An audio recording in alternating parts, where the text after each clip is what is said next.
13 most wanted ng China nandirito nahuli. At paano nahuli? Bakit nahuli? Kasi sa Pogo!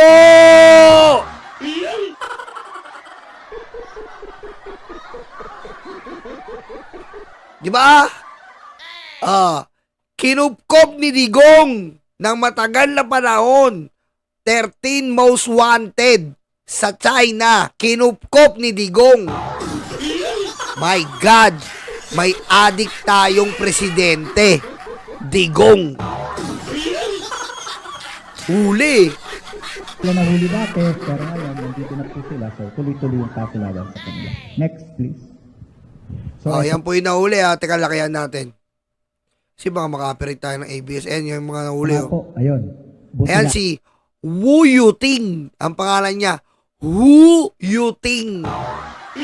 Ayos na. Kasi kanina running casio yan kanina. So, naging criminal na pala ako sa China. Kaya natagalan tayo ng konti. Yung charge nila, running casio. Yan. Ang kaso nito, running casino. Yan. Okay. So, next, please. Okay. Si Zhu Yuting. Aba, magkapatid. Next. Just go ahead, yung 13. Madaanan natin. Yan, 13 po ha. Sila naman po nila. We will send you this presentation po mamaya sa Viber GC natin. Hoy, Sir Winston, congratulations. Nakabalik ka na ha. Sabi ko naman sa'yo, sinapak-sapak mo pa yung Chinese eh. Congratulations, Sir Winston ha. Nakabalik na siya, di ba? Di ba nasuspindi siya? Binalik to kasi mabisa talaga yung nakakahuli sila eh. Sabi ko naman sa'yo, suntok-suntukin mo. Ganon din eh. Nasuspindi ka rin eh. Oh. At sinuntok mo na yung mga tiga-pogo. Ako, suntukin ko yan eh. Okay? So, ito po yung immediate action taken by the City Mayor's Office of Pasay. Nagkaroon na po ng CDO, napadlock na po yung facility kasi wala po sila mga kaukulang mga permit, mga lisensya. So, immediately may CDO na po doon. So, nandito na po sa atin, yung 403 na yon. Ano po ito? Ito po yung press conference ng PAO kaninang hapon. Press conference nakahuli sila ng 13 most wanted criminal ng China na nagtatago dito ng ilang taon na simula ng Digong administration. So ano pong ibig sabihin nun? Walang kwentang administrasyon ang Duterte. Kasi po, nandito, most wanted sa China, nandito. Ang Pogo malinis. Ang Pogo 2 bilyon ang kinikita natin. Ang Pogo magliligtas sa Pilipinas.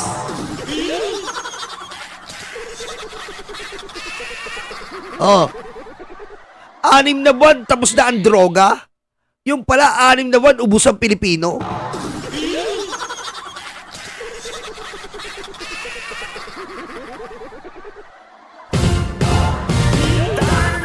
Oh. Nasa itaas lang po ninyo. So, pag sila ay sabay-sabay lumundag, nandito na po sila. So, maraming salamat po. Open na po tayo para sa inyong katanungan, para sa aming...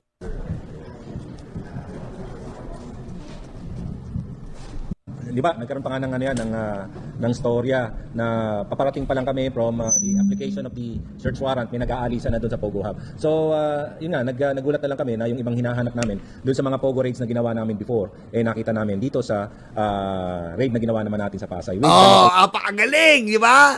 Galing ng Bamban, galing ng Porac, nakita sa Pasay. Kala naman nila titigilan sila ng gobyerno. Nagsialisan, di ba? Kala nila malulusutan nila yung gobyerno. Hindi sila titigilan nila Winston at ng PAOK. Nakita na naman nila.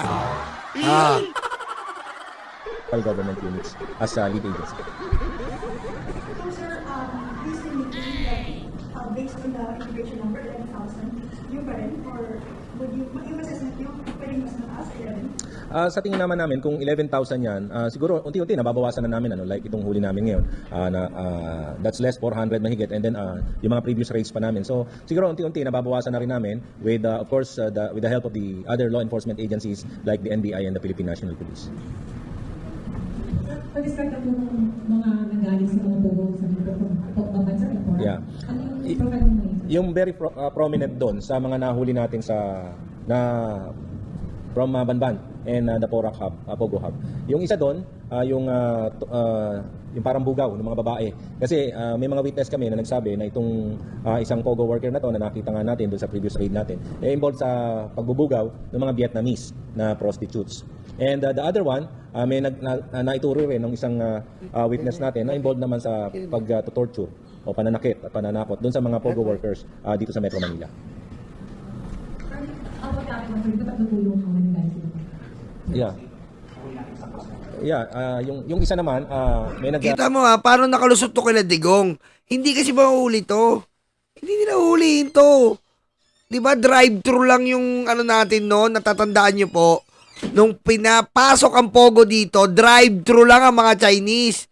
Anong sabi ni Harry Roque? Basta makita nila nagtatrabaho sa Pogo, wala nang check-check, diretso.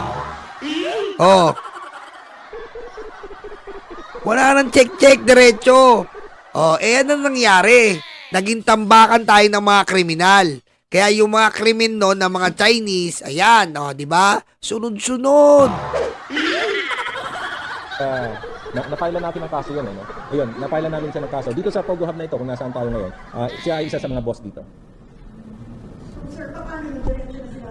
Because they are Grabe, shoutout sa PAOK Talagang kahit ano talaga, hindi nila tinitigilan, no? Biro mo, December lang ang deadline.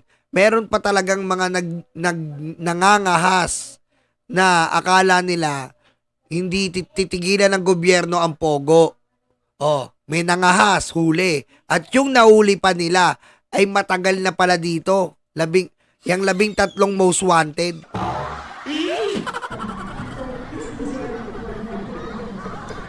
Ang mangyayari dyan, they will be in the priority list namin nung ipapadeport namin.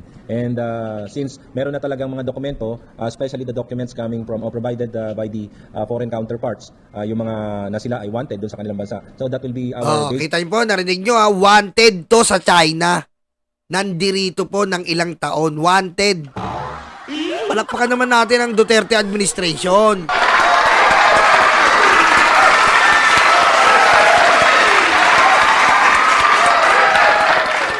Shoutout sa Duterte administration. Biro nyo, ang tagal nyo kinanlong yung mga wanted dito. Ang galing naman ng gobyerno nyo. Sobra po. Sobra. Kaya dapat maibalik ang Duterte. Para nandito pa rin ang mga Pogo. Para bumalik pa yung Pogo, maibalik natin ang mga Duterte. Si Sara dapat, ang presidente. Para maibalik tong Pogo. Para maibalik tong mga wanted, bumalik uli dito.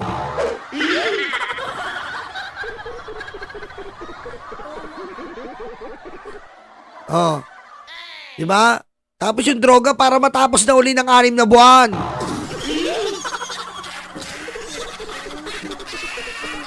Diba? Ibalik natin si Duterte. Tamo. Susunod niya pag si Sara na 6 na buwan lang uli ang droga. Yolo, paano yun? Sabi ni Digong siya jet ski.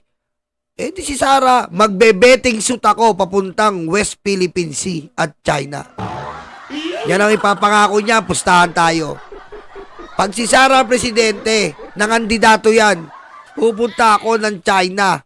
Magbe-betting suit ako.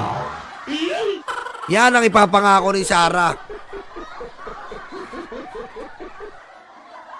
Sasabihin ni Sara, pag nag-betting suit ako, papunta sa China. Hindi na staying jet ski. Pag hindi sila natakot sa katawan ko, ewan ko na lang.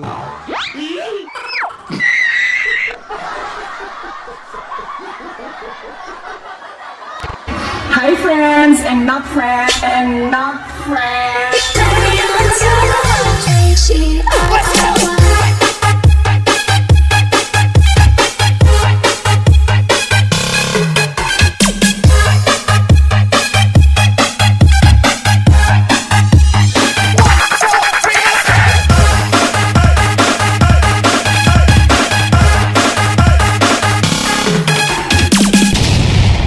Diba? Yan ang ipapangako niyan. Cases for them to be for their names to be placed in the priority list ng deportation. Yung mga nakita po dito sa Pogo, sa One Wheels, sila din mga personalities na nakita dito mga Pogo. So, possible na itong mga guerrilla operations, isang sindikato o ilang grupo lang yung kapatakbo nito? Nandun pa rin kasi till now may mga nakukuha pa tayong mga boss, and these bosses are the one deciding kung saan sila magtatayo ng mga POGO hubs. And ito nga, yung iba, nakikita natin dito sa Metro Manila, others we see sa mga provinces, and like yung iba nilalagay nga sa hotels, ano? So it depends on the boss. And same thing, yung modus operandi nila, yung involved pa rin sila sa scamming activities like cryptocurrency scams, nag-love scam and romance scam pa rin sila, and yung investment scam. Grabe, no? Grabe. Pakinggan nyo ito nasa GMA. Ito. Yung sa GMA, maganda rin po eh. Ito. Asan na ba yun? Lang Yan na. Tingnan nyo yung balita dito sa GMA. Maganda rin yung balita sa GMA.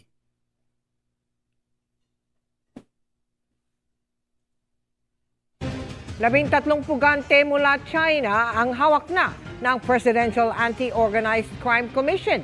Galing umano sila sa malalaking Pogo Hub at lumipat sa mga mas maliliit kahit may Pogo ban na. Nakatutok si Rafi Tima. Nakalusot man sila sa kanilang mga kaso sa China, hindi na nakalusot ang mga Chinese fugitives na ito sa Presidential Anti-Organized Crime Commission. Kabilang sila sa mga nahuli sa operasyon ng Pasay LGU at PAOK sa One Wheels Condominium sa Pasay noong nakaraang linggo. Pumipiglas ka pa, ha? Pumipiglas ka pa, ha? Pero mo pa, anong tanong dito? Paano nagtagal to dito sa panahon nila Duterte? Samantalang sila, ang bilis nilang pumatay ng Pilipino, paano ito hindi napatay to? Yun ang pagtataka mo eh. No? Diba? Yun po yung pinagtataka natin eh. Pag sa Pilipino, ang bilis patayin eh. Umabot ng 30,000. Pero ito, ang hirap patayin na itong mga to. Diba? Eh kung yan wanted sa China, tas andito nag-aasik, yan ang mga masarap patayin.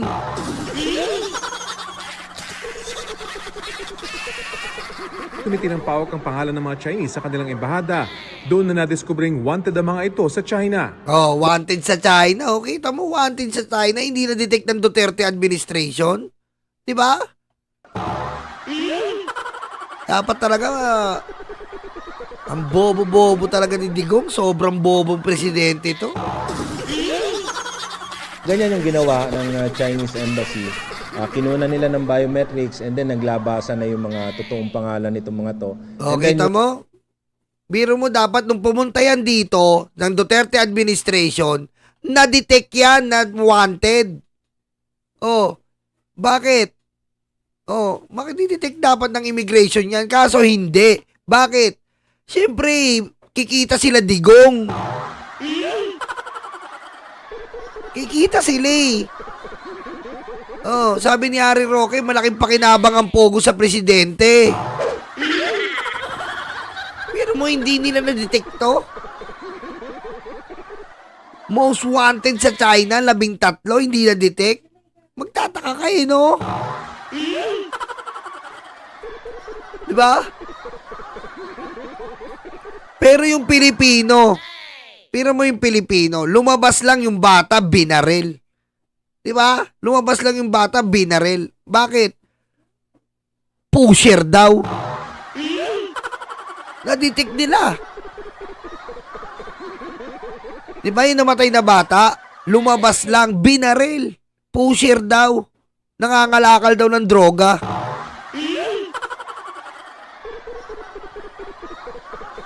Yung balot vendor, nagtitinda, binaril din.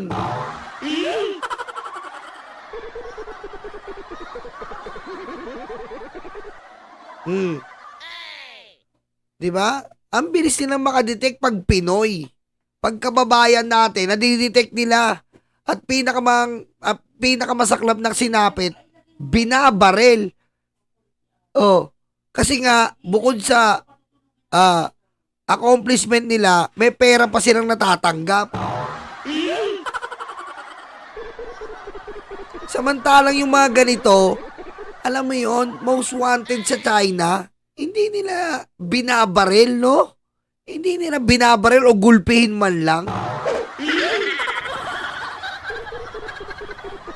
Yung criminal activities nila lumabas na rin doon. Wanted sa China ang 13 Chinese sa mga kasong cryptocurrency at investment scam at paggamit ng mga ipinagbabawal na messaging app sa China para sa kanilang illegal na aktibidad. ay kinababahala ng PAOK paano nakapasok ang mga ito sa bansa sa kasagsagan ng POGO operation. Oh, ayun ang tanong. Paano nakapasok ito sa bansa sa kasagsagan ng Pogo Operation? Si Digong! Who is this stupid guy? Stupid guy? Stupid guy?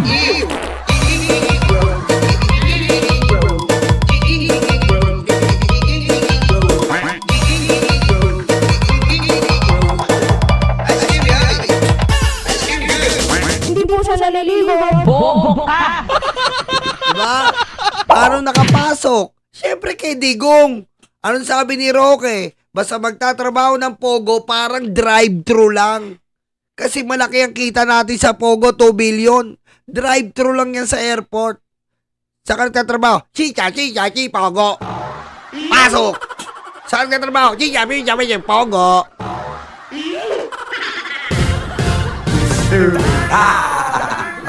Diba?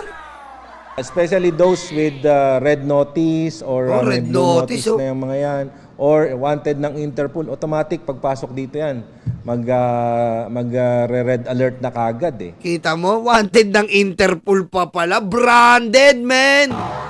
Branded! Kumbaga sa sapatos, hindi lang siya Adidas. Jordan 12. Limited edition. Diba? Kumbaga kumpara mo sa sapatos, hindi basta-basta Nike lang. Hindi basta-basta Adidas. Jordan to, men. Jordan. Diba? Jordan 12 to. The Last Dance. Diba? Yung ginamit niya. Diba? Jordan 11 pala. Yung crossover niya si Harris ng Utah Jazz. Ganun ang branded neto mga to. Yung ginanon niya si Russell pala. Crossover na niya si Russell. Ganun yung brand ng sapatos. Lupit, man. So since wala silang dokumento nung pumasok dito, malamang pwedeng nag-backdoor sila or they use other means to get in our country. Nako, they use Digong permit. Diba? They use Digong permit para makapasok. Nakikipag-ugnayan na raw ang PAOK sa Bureau of Immigration para sa backtrack investigation. Nadiskubre din ng PAOK ang ibang nakatakas sa malalaking Pogo Hub sa Bambantarlac at Porac sa Pampanga, lumipat sa mas maliit na Pogo operation sa Pasay. Yung isa doon, yung parang bugaw ng mga babae. The other one, may Narinig natin yan, kita mo? Oh. Ngayon, talong natin, ito, paano nakapasok to, number 1? Oh. Number 2, bakit most wanted na nandito pa? Hindi nyo hinuli. Oh. Kami ang bumbero ng Pilipinas, mga bayaning tagapagligtas. Ang paglilingkod sa amin ay likas. Ang bumbero ng Pilipinas, kami ang bumbero ng Pilipinas, mga bayaning tagapagligtas. Ang paglilingkod sa amin ay likas. Ang bumbero ng Pilipinas, ang bumbero ng Pilipinas, ang bumbero ng Pilipinas, ang bumbero ng Pilipinas, ang bumbero ng Pilipinas. Para sa mga maralita, may puso, may tapang, may Diyos. Para sa mga maralita, may puso, may tapang, may Diyos. Para sa mga maralita, may puso, may tapang, may Diyos. Para sa mga maralita, may puso, may tapang,